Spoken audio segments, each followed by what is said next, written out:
Selamat sore semuanya. Pada kesempatan kali ini kita akan membahas topik tentang sistem komputer dan sistem bilangan ya. Jadi ini sangat penting bagi mahasiswa yang baru masuk kuliah dan juga bagi teman-teman semuanya yang mungkin ya ingin mengetahui tentang sistem komputer itu apa dan sistem bilangannya seperti apa. Ya, jadi muatan materi yang akan saya berikan pada kesempatan ini, yang pertama adalah definisi sistem komputer, kemudian komponen-komponen sistem komputer, hardware, software, brainware, dan sistem bilangan itu sendiri ya. Nah, kita lanjutkan. Kita masuki pengertian sistem komputer. Apa sih sistem komputer itu, kan begitu ya. Nah, jadi definisi daripada sistem komputer adalah serangkaian perangkat elektronik yang terdiri dari software dan hardware. Ya, kenapa hanya software dan hardware? Sebenarnya ada 3 ya. Tadi sudah disebutkan di atas. Ada juga brainware-nya.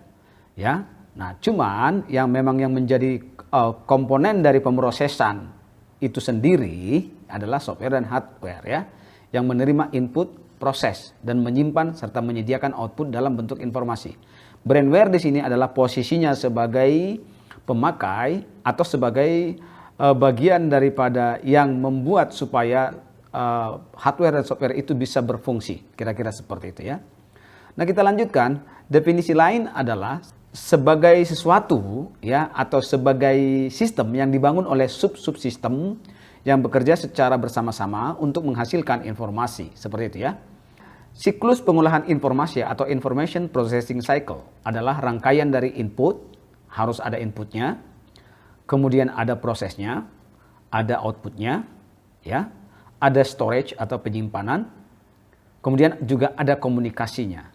Keuntungan dari penggunaan komputer itu sendiri apa? Kan begitu. Banyak orang bertanya, apa sih keuntungan dari penggunaan komputer?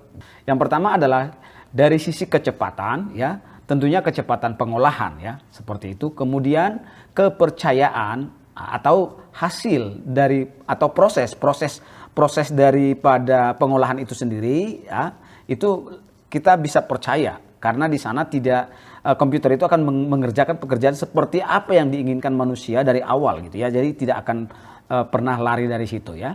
Kemudian konsistensi tetap sama. Jadi kalau komputer itu mengerjakan hari ini, besok, lusa, itu akan tetap sama dengan perintah-perintah juga yang sama gitu ya. Atau variabel-variabel yang sama, input yang sama, seperti itu ya. Kemudian penyimpanan juga ada, artinya penyimpanan di sini adalah bahwa penyimpanan dapat dilakukan secara digital. Kemudian komunikasi ya, artinya bahwa data atau informasi hasil daripada processing atau pengolahan dari komputer itu sendiri dapat dilakukan perpindahan, dapat dilakukan transmisi. Nah, kemudian selain keuntungan juga ada kerugian sebenarnya ya. Kerugian dari penggunaan komputer itu sendiri tentunya ya berdampak juga terhadap sesuatu hal, misalnya ya pelanggaran kerahasiaan ini ya termasuk ya.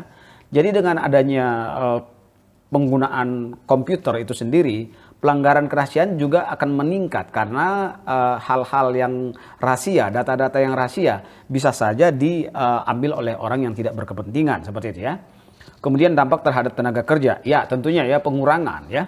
Jadi komputerisasi, otomatisasi akan mengurangi tenaga kerja. Nah, ini juga berdampak ya. Kemudian resiko kesehatan, ya dari sisi katakanlah ya kesehatan mata ya. Kemudian dampak terhadap lingkungan juga ya, terhadap lingkungan ini bisa saja terjadi ya. Sedangkan subsistem komputer itu sendiri terdiri dari yang pertama hardware, yang tadi ya, hardware atau perangkat keras ya. Kemudian software atau perangkat lunaknya dan juga brainware. Nah, kemudian kita lanjutkan dari sisi hardware ada 3 yang menjadi perangkat hardware ya. Yang pertama adalah input device ya, process device dan output device ya. Ketiga ini harus ada. Bagaimana kita bisa memasukkan data ya ke dalam komputer, itu harus ada input device-nya. Kemudian proses device juga. Bagaimana data yang kita inginkan itu diolah oleh komputer, harus ada perangkat pengolahannya. Kemudian output device. Setelah diproses tentunya outputnya harus bisa kita lihat atau harus bisa kita manfaatkan, kita gunakan ya. Seperti itu. Jadi harus ada output device juga. Setelah tadi hardware, kita software ya. Nah, ini subsistem yang kedua software adalah ada sistem operasi. Ini sangat penting. Sistem operasi di sini berguna sebagai manajer, ya, manajer dari seluruh sumber daya yang ada di dalam komputer itu. Kemudian bahasa pemrograman ini termasuk ya tools-tools yang ada di dalam yang terinstal di dalam komputer seperti katakanlah Java, ya, kemudian Python, VB.NET, ya, dan seterusnya.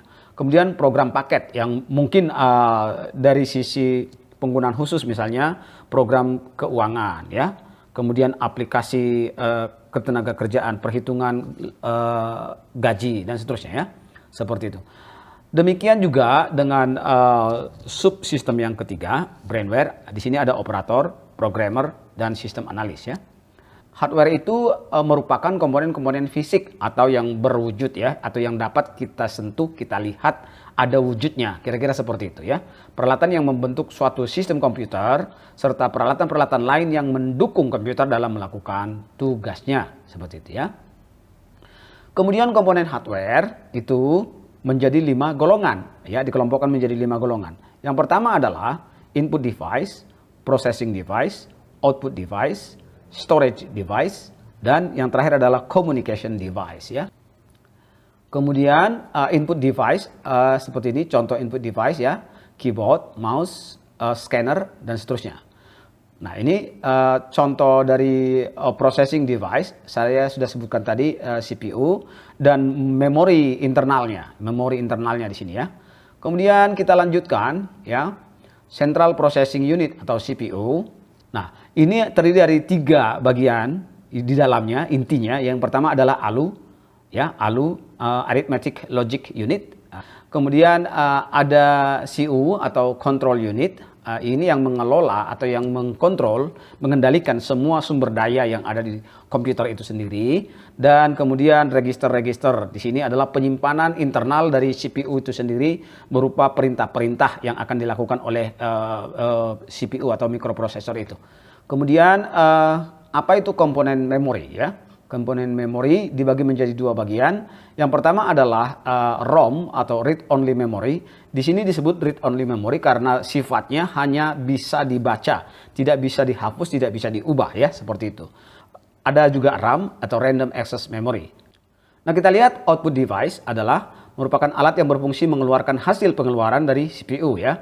Jadi hasil pengeluaran dari pemrosesan itulah yang akan ditampilkan di output device sebagai output, kan seperti itu, ya.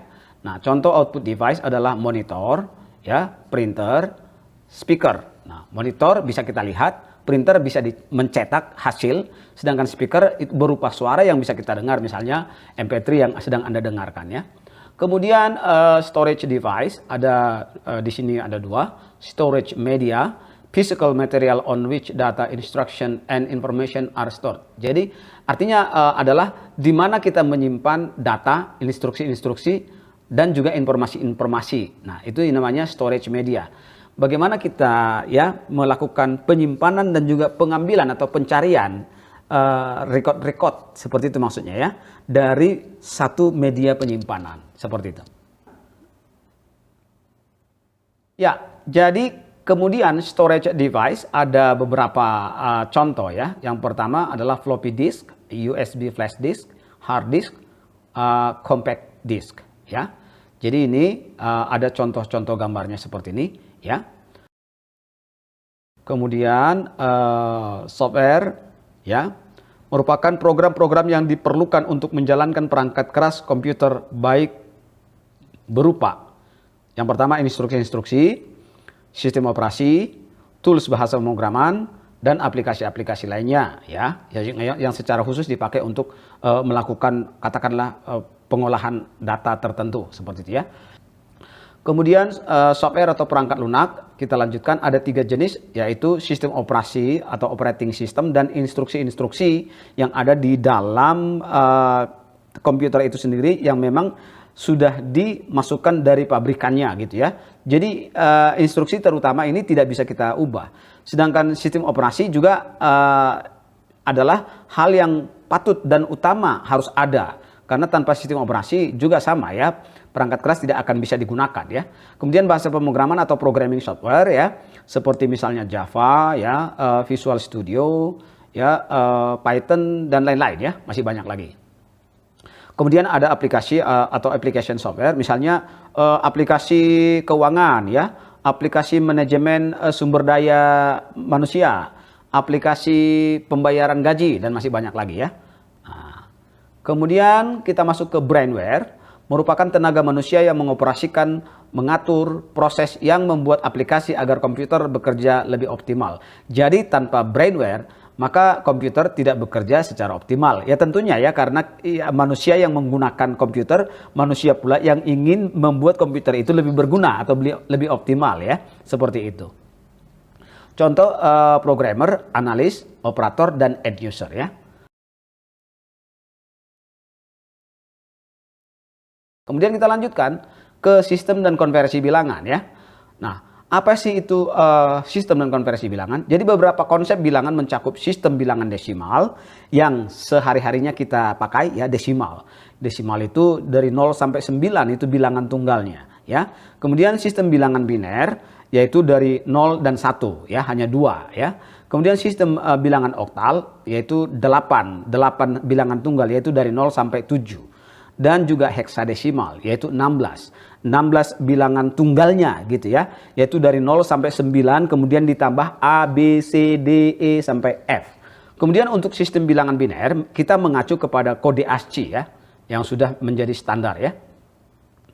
Nah, sistem bilangan yang pertama ya secara matematis ditulis dengan rumusan sebagai berikut ya. Jadi kalau misalnya kita bicara sistem bilangan, maka rumusan matematiknya begini ya. Jadi bilangannya adalah bilangan, anggaplah DR, R itu artinya radix atau basisnya berapa gitu ya. Tadi ada desimal, ada biner, ada oktal, ada heksadesimal ya.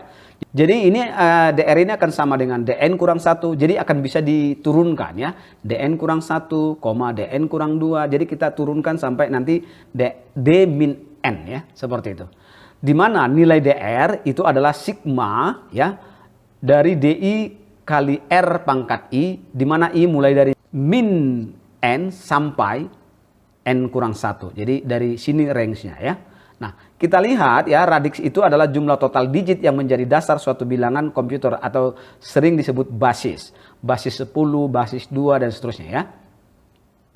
Nah, kita lihat contohnya ya. Misalnya bilangan desimal adalah 5185, di sini koma pakai titik ya, karena ini menggunakan sistem internasional. Jadi 5185,6810. Maka kalau kita mau melihat berarti ini koma atau bentuk desimalnya itu harus kita pecah atau kita bagi dua, yang di kiri desimal dan yang di kanan desimal. Yang di kiri desimal itu dihitung nanti perpangkatannya mulai dari 0 di sini. Mulai dari 0, dari bilangan pertama masuk ke kiri. Ya, ini pangkat 0 nanti kita lihat ya. Ini baru nanti pangkat 1 posisi yang ini, kemudian pangkat 2, pangkat 3 dan seterusnya. Nah, karena kita menggunakan desimal, berarti bilangan berpangkatnya adalah 10. Seperti itu ya.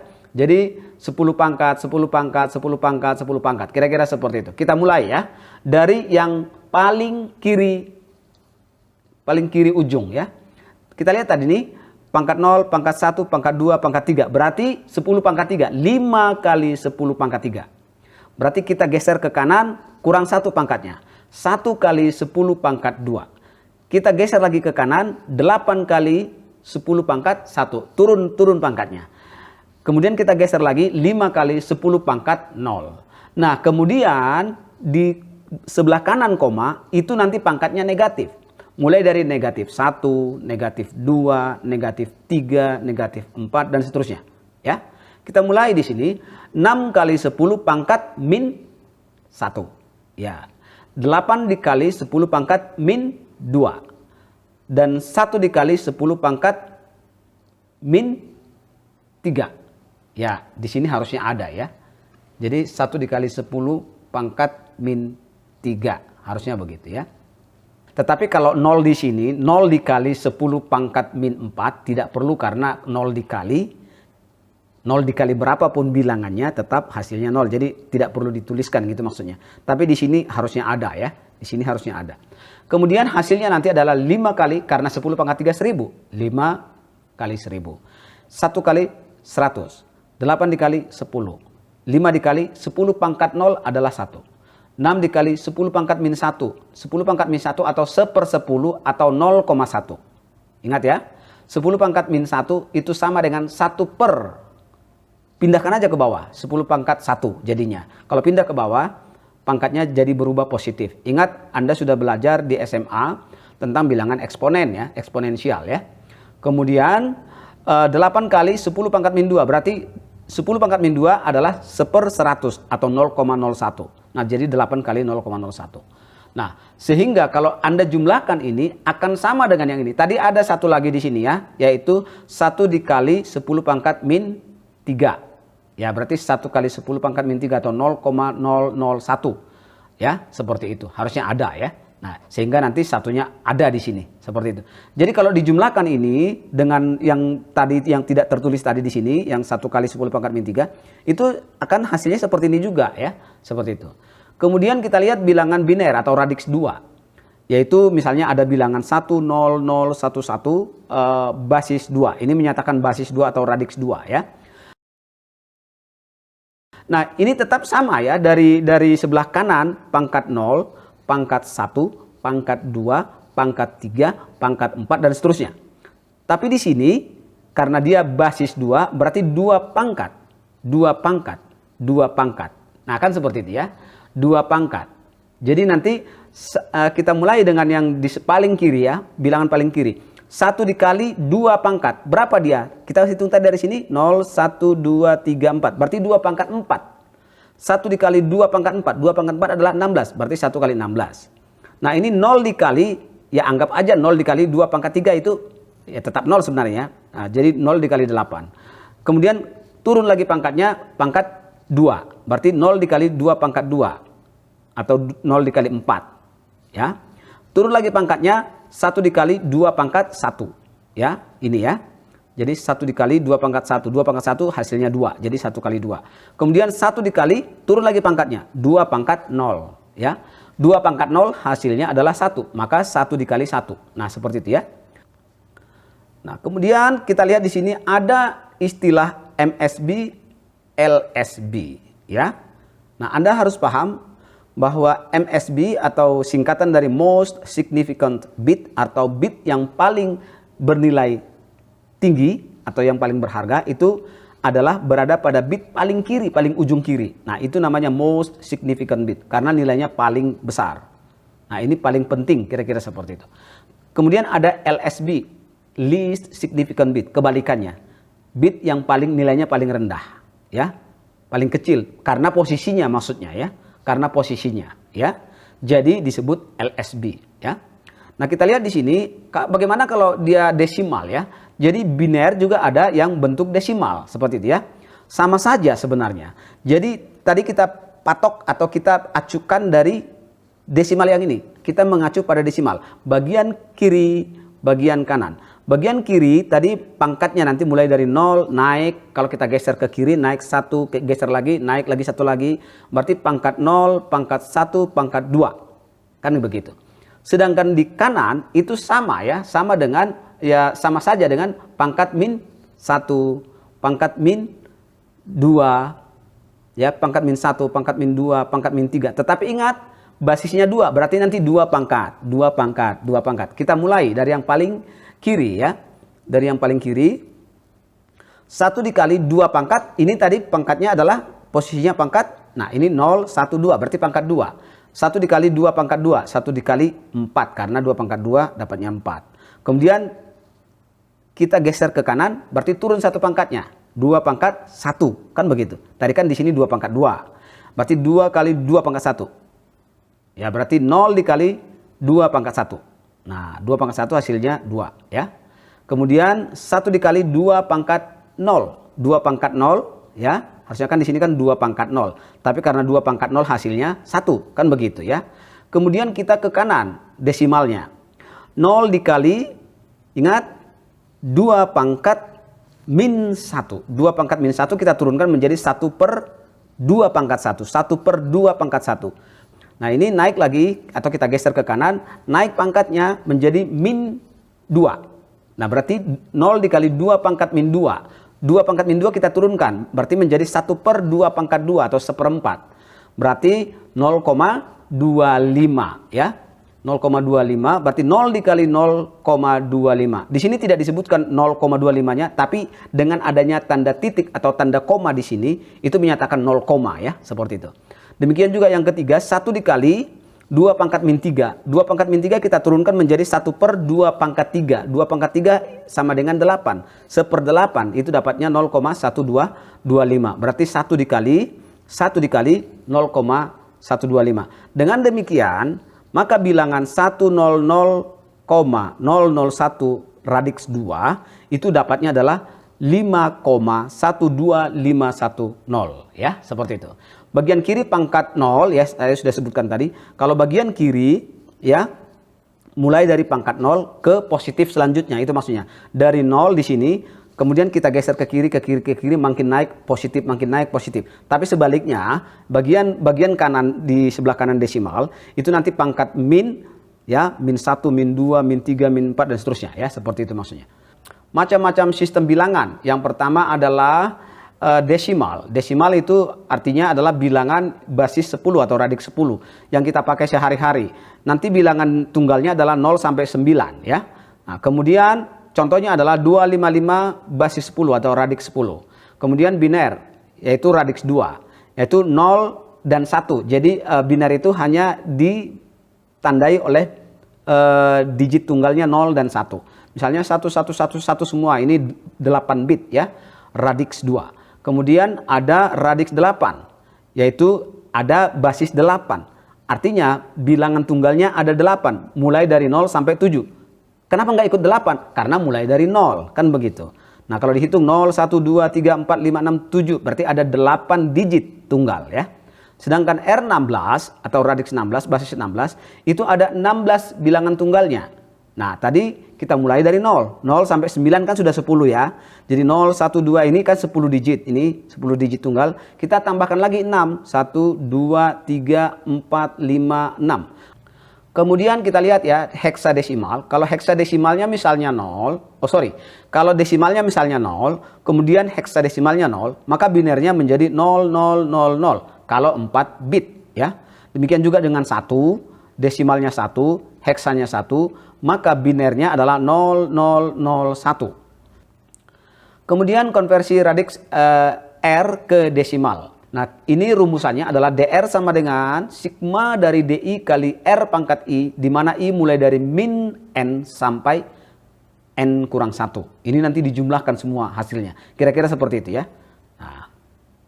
Nah kita lihat, pertama adalah bagaimana kita menandakan ya rumusan DI dikali R pangkat I ya, seperti itu. Bagaimana kita memahaminya ya.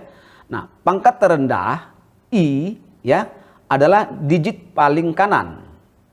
Ya, digit paling kanan dan naik menuju ke kiri. Artinya kalau kita hitung dari kanan ke kiri itu naik. Itu maksudnya seperti itu ya. Nah, itulah pangkat I yang di sini ya.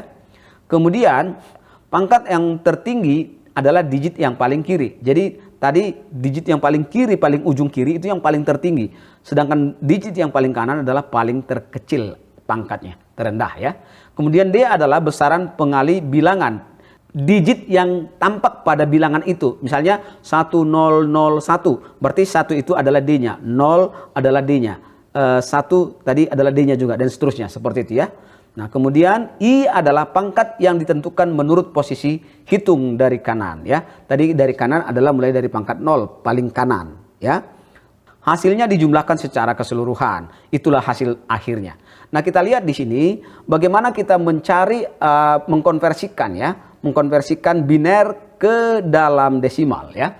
Misalnya ada biner ya, bilangan radix 2 yaitu 1101. Nah kita tadi mengatakan mulai dari kanan pangkat 0, pangkat 1, pangkat 2, pangkat 3. Berarti 1 dikali, nah pangkat 2 pangkat 0. 0 dikali 2 pangkat 1. 1 dikali 2 pangkat 2. 1 dikali 2 pangkat 3. Nah, kalau kita mulai dari paling kanan berarti 1 dikali 2 pangkat 3, kan begitu. Nah, kemudian ditambah 1 dikali 2 pangkat 2. Nah, 0 dikali 2 pangkat 1. Tapi tidak dituliskan karena 0 dikali nanti hasilnya tetap 0. Kemudian 1 dikali 2 pangkat 0. Nah, ini ya. Jadi hasilnya adalah ini 8, ini 4, dan ini 1, sehingga totalnya adalah 13. Berarti 13 radix 10 atau desimalnya adalah 13. Kemudian 572 radix 8 atau bilangan pokok 8. Maka sama dengan yang tadi ya. Kalau kita lihat di sini 572 ini tetap pangkat 0, kemudian geser ke kiri pangkat 1, geser ke kiri lagi pangkat 2. Cuman radixnya 8, berarti 8 pangkat berapa? Nanti 8 pangkatnya. Tadi kan di sini 2 pangkat. Sekarang menjadi 8 pangkat. Nah, sama dengan di sini ya. Jadi kita lihat di sini pangkat 0, pangkat 1, pangkat 2. Berarti 5 dikali 8 pangkat 2. Nah, karena ini 5 posisinya pangkat 2. Nah, berarti 5 dikali 8 pangkat 2. Tambah 7 dikali turun 1. 8 pangkat 1. Dan 2 dikali turun lagi 8 pangkat 0. Sehingga ini hasilnya 320, ini 56, dan ini adalah sebenarnya ini 2 ya. Ini hasilnya 2, bukan 16. Karena 8 kali 0 itu dapatnya 1. 1 dikali 2 adalah 2. Sehingga ini harus Anda ubah ya. Ini ada kekeliruan ya. Kemudian kita mulai dengan heksadesimal, kita ubah ke desimal ya. Jadi kalau ada heksadesimalnya 2A16, itu artinya ini adalah bilangan radix 16 atau basis 16. Maka sama dengan yang tadi. Ini pangkat 0, ini pangkat 1. Kalau kita geserkan menjadi pangkat 1. Pangkat 0, geser lagi pangkat 1. Kalau ada di sini lagi pangkat 2 dan seterusnya. Tetapi basisnya nanti 16, berarti menjadi 16 pangkat. Nah, berarti pangkat 0, pangkat 1. Kita mulai dari 2. 2 kali 16 pangkat 1. Kan begitu, karena ini posisinya berpangkat 1. Jadi 2 kali 16 pangkat 1. Kita geser ke kanan, A dikali 10 pangkat 0. Tapi A-nya tadi mempunyai nilai 10. Kenapa? Tadi basis 16 itu dari 0 sampai 9. Kemudian A itu posisi pada nilai 10. B itu berada pada posisi nilai 11. Sampai nanti F berada pada posisi nilai 15. Nah, seperti itu ya. Jadi yang kita pakai adalah nilainya ya. Jadi A-nya itu hanya sebagai simbol untuk menyatakan basis 16-nya. Seperti itu ya. Ketika kita mengkonversikan ke dalam desimal, kita harus pakai nilai daripada si basis 16-nya tadi. Kalau A itu 10, kalau B itu 11 dan seterusnya ya. Berarti di sini 2 kali 16 pangkat 1 dan 10 dikali 16 pangkat 0. 2 kali 16, 32. 10 dikali 1, 10. Maka hasilnya adalah 42 basis 10 atau radix 10. Nah, selanjutnya kita masuki ke bagian konversi bilangan desimal ke biner ya. Tadi biner ke desimal, demikian juga tadi oktal dan juga heksadesimal sudah kita konversikan ke desimal. Sekarang sebaliknya, desimal ke biner ya. Kita mulai, jadi konversi bilangan desimal ke bilangan biner, kita menggunakan pembagi 2. Karena kalau kita mau memasukkan atau mengkonversi bilangan desimal ke biner, berarti kan yang kita akan tuju adalah radix 2. Sehingga bilangan desimal kita bagi 2 secara suksesif, artinya berturut-turut. Jadi hasil yang terakhir akan dibagi lagi, bagi 2. Kemudian demikian seterusnya sampai nanti sisa 0 yang terakhir ya. Nah, itu yang dimaksud suksesif. Jadi kita lanjutkan sisa-sisa pembagian pembentuk jawaban, yaitu sisa yang pertama. Yang pertama artinya ketika bilangan desimal dibagi oleh 2 pertama sekali, itu adalah LSB ya, atau least significant bit, atau bit yang paling kecil nilainya, paling tidak berharga, kira-kira seperti itu. Dan sisa yang terakhir akan menjadi most significant bit ya, atau bit yang paling berharga atau paling besar nilainya. Nah, kita lihat ya. Kita mau konversikan 179 basis 10 ke biner. Nah, maka 179 dibagi 2, hasilnya 89 ya, 89 kali 2 itu 178, berarti sisanya ada 1. Nah, itu ya. Jadi sisanya jangan desimal, jangan pakai koma. Jadi sisanya tetap bilangan bulat ya. Kemudian 89 secara suksesif dibagi 2 lagi. Jadi 89 tadi kita bagi 2 dapatnya 44. Nah, dapat 44 kali 2 dapat 88. Berarti sisanya 1. Nah, sisanya 1. Nah, kemudian suksesif lagi 44 dibagi 2. 44 dibagi 2 itu dapatnya 22. 22 kali 4, 22 kali 2 maksud saya, itu hasilnya 44. Berarti pas. Artinya sisanya 0. Kemudian 22 dibagi 2 ya. Dibagi 2 dapatnya 11. 11 dikali 2 22 berarti sisanya 0 atau artinya habis dibagi berarti sisanya 0. Kalau habis dibagi berarti sisanya 0 ya. Kemudian 11 dibagi 2. 11 dibagi 2 dapat 5. 2 dikali 5 10. 10 berarti sisa 1. Ya, kemudian demikian seterusnya. 5 dibagi 2 dapat 2, sisanya 1. Dan 2 dibagi 2, 2 dibagi 2 dapat 1, sisanya 0. Dan yang terakhir adalah 1 dibagi 2 itu hasilnya 0. Artinya tidak dapat dibagi, jadi langsung sisa 1. Nah, jadi sampai ketemu dengan 0 di sini, maka berhenti. Artinya 0 ini kalau hasilnya sudah 0, itu adalah perhentian terakhir. Kemudian bagaimana kita menulis atau mengurutkan biner hasil pembagian tadi. Jadi binernya ini bagaimana kita mengurutkan. Ingat ya bahwa MSB adalah bit terakhir hasil sisa pembagian. Dan sisa pembagian yang pertama sekali itu adalah LSB. Dengan demikian kita mengurutkan mulai dari MSB dari sebelah kiri. Kita tulis sebelah kiri. Kemudian ke sebelah kanan, ke sebelah kanan, ke sebelah kanan berurut. Berarti kita mulai dari bawah ke atas dengan urutan kiri ke kanan. Jadi kita tulis ini 1 di sebelah kiri, 0 di sebelah kanannya, kemudian 1 di sebelah kanannya lagi dan seterusnya sampai seperti itu nanti. Jadi membacanya dari kiri ke kanan 1 0 1 1 0 0 1 1. Inilah yang menjadi most significant bit, dan yang ini yang terakhir paling kanan adalah least significant bit. Nah, seperti itu ya. Kemudian kita akan mengkonversi bilangan desimal ke oktal ya. Ke oktal berarti berbasis 8 atau radix 8 ya. Konversi bilangan desimal bulat ke bilangan oktal, gunakan pembagian dengan 8 secara suksesif. Jadi sama dengan biner tadi, kita membagi 2 secara suksesif. Jadi pembaginya 2. Nah, kalau kita mau mengkonversi ke 8, berarti pembaginya 8 secara suksesif. Suksesif tadi sudah saya sebutkan di atas ya. Sampai nanti ditemukan ya hasil pembagian terakhir adalah 0 ya. Ini bukan sisa ya, tapi hasil pembagian terakhir adalah 0. Sedangkan sisa pembagian pembentuk jawaban, yaitu sisa yang pertama sekali kita peroleh, sama yaitu LSB, nah, atau bilangan yang paling nilainya kecil atau nilainya paling rendah.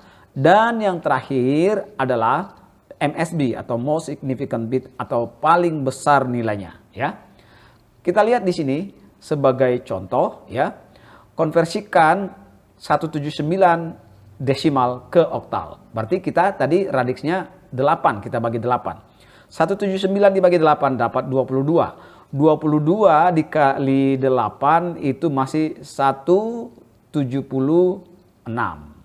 176 berarti sisanya 3. Nah, tadi sisa pertama pembagian, hasil pertama sisa pembagian itu adalah LSB. Kemudian kita lanjutkan 22 dibagi 8. Nah, seperti itu ya. Sehingga 22 dibagi 8 dapat 2. Yaitu 8 dikali 2, 16. Nah, kalau kita kurangkan 16 ke sini, 22 dikurang 16, sisanya 6.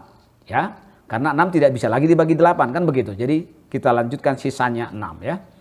Demikian seterusnya, maka 2 dibagi 8. Nah, sampai ketemu hasil terakhir itu 0. Karena 2 dibagi 8, itu tidak bisa. Atau hasilnya 0. Sisanya langsung bilangan 2 itu. Nah, inilah yang menjadi most significant bit atau bit dengan nilai paling penting. Kira-kira seperti itu ya. Kemudian cara membacanya sama ya. Kita urutkan dari bawah 2, 6, 3 dengan urutan kiri ke kanan. Berarti kalau dituliskan 2, 6, 3 ya. Jadi 263 basis 8. Maka dapat ditunjukkan mana MSB-nya, mana LSB-nya. Nah, MSB-nya adalah 2, LSB-nya adalah 3. Jadi sudah dalam bentuk radix 8 ya. Kemudian konversi bilangan desimal ke heksadesimal ya. Jadi sama dengan yang tadi, kalau seandainya Anda mengikuti, berarti kita akan melakukan pembagian dengan angka pembagi 16 ya secara suksesif. Suksesif artinya tadi sudah ya, yaitu hasil pembagian terakhir dibagi lagi, hasil yang terakhir dibagi lagi, dan demikian seterusnya sampai nanti hasil pembagian terakhir, bukan sisa ya, ini keliru ya. Hasil pembagian terakhir itu 0 ya, itu ya. Kemudian diperoleh LSB adalah angka pertama sisa pembagian, dan MSB-nya adalah angka terakhir sisa pembagian ya.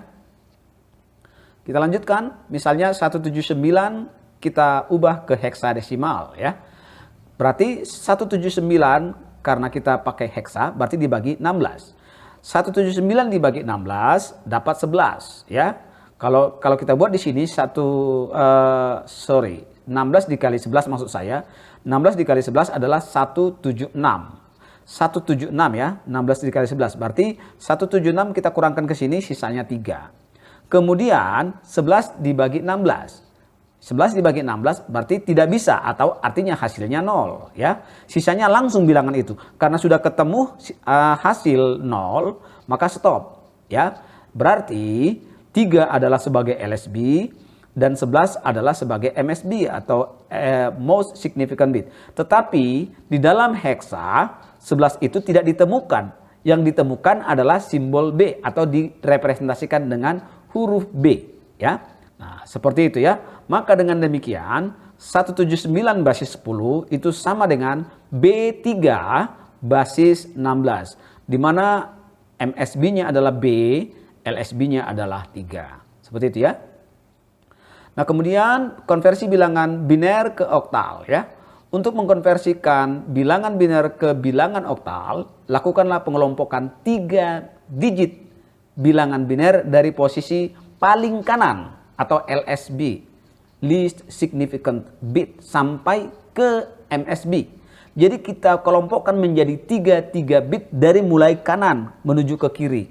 Berarti bit pertama dari kanan, kedua, ketiga satu kelompok. Kemudian kita kelompokkan lagi bit keempat, kelima, keenam satu kelompok. Demikian seterusnya. Contoh, ini ada bilangan biner 10110011. Ini kita mau konversi ke oktal. Maka tadi dikatakan kelompokkanlah menjadi 3 bit mulai dari LSB atau paling kanan. Berarti 110 satu kelompok. Nah, ini dia. Kemudian 011 yang warna merah, ini dia. Nah, sisanya tidak masalah, sisanya tinggal 2 bit. Nah, 01 ini dia ya. Nah, inilah yang dimaksud tadi pengelompokan itu ya. Sehingga dengan demikian, maka kita akan mengkonversikan ini ke dalam atau bilangan biner yang sudah dikelompokkan tadi ke dalam bilangan berpangkat 2 ya. Yaitu 1 dikali 2 pangkat 0 dapatnya 1. 1 dikali 2 pangkat 1 dapatnya 2. 0 dikali 2 pangkat 2 dapatnya 0. Berarti 2 ditambah 1, 3.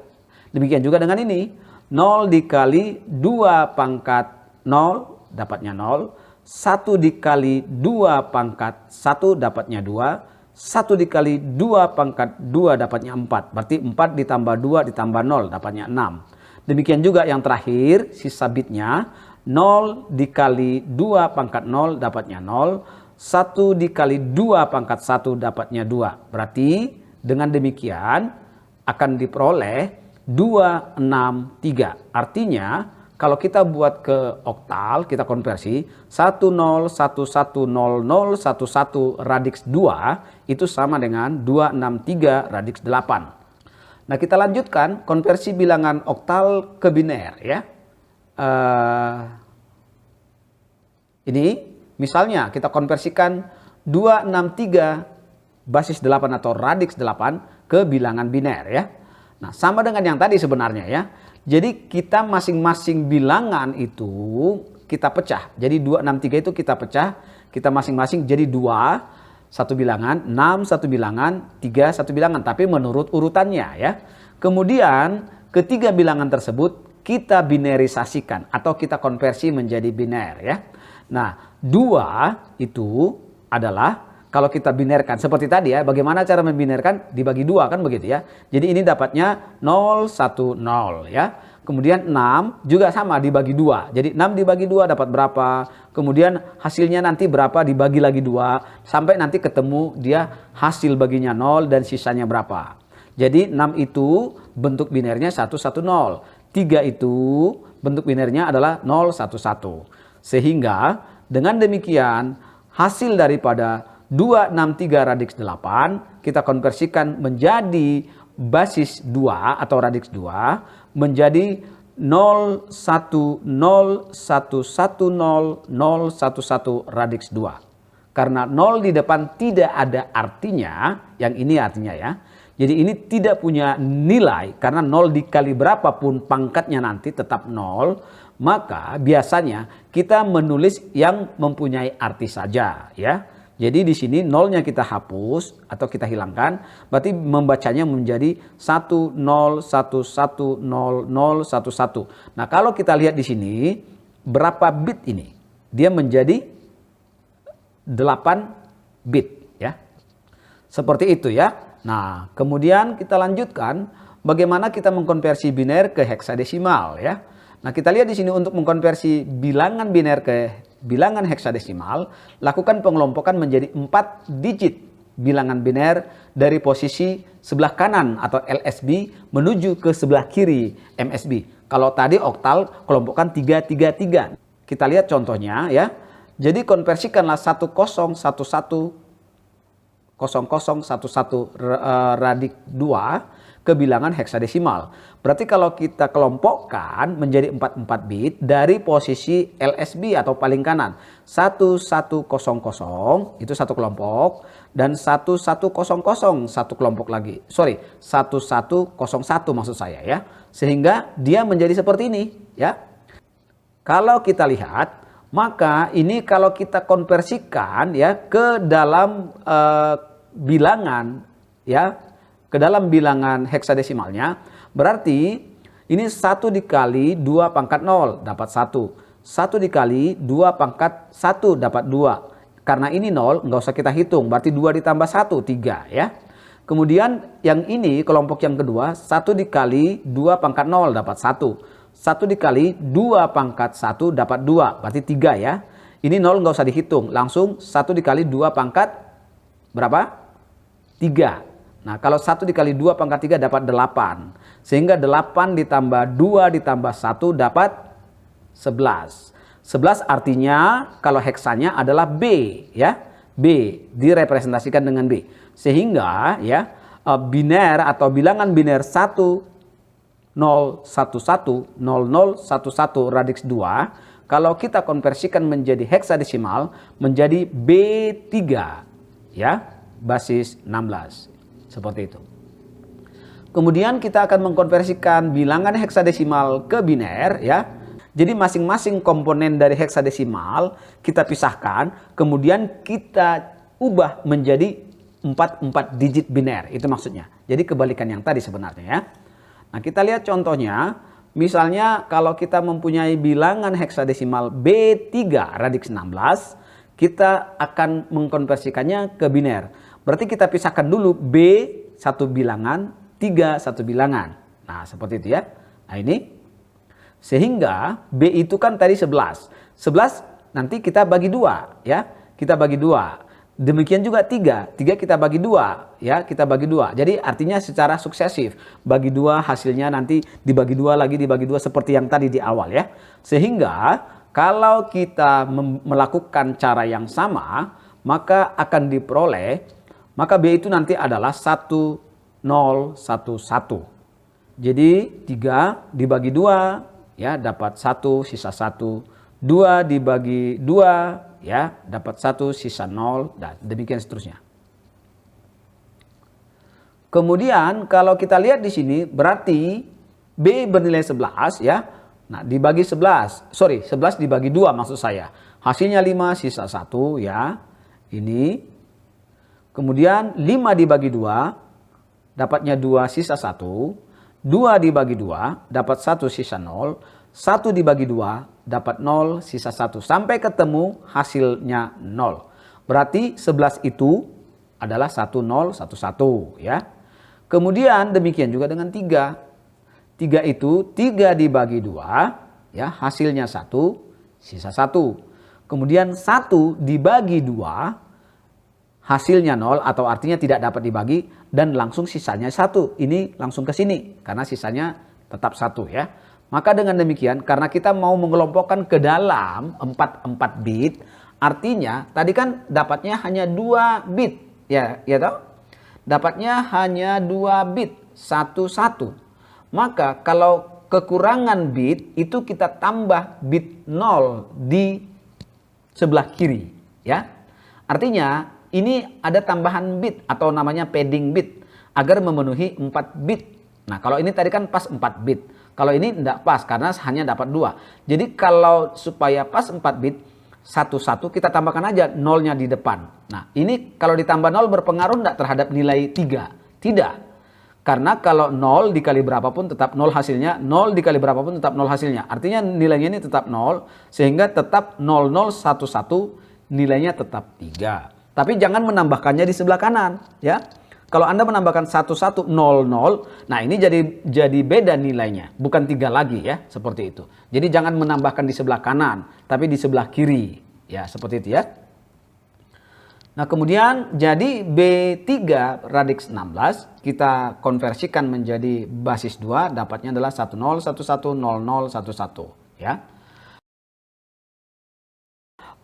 Semoga materi ini bermanfaat bagi Anda semuanya dan saya ucapkan terima kasih ya. Saya berharap tetap bisa Anda dukung channel ini ya. Terima kasih, selamat sore.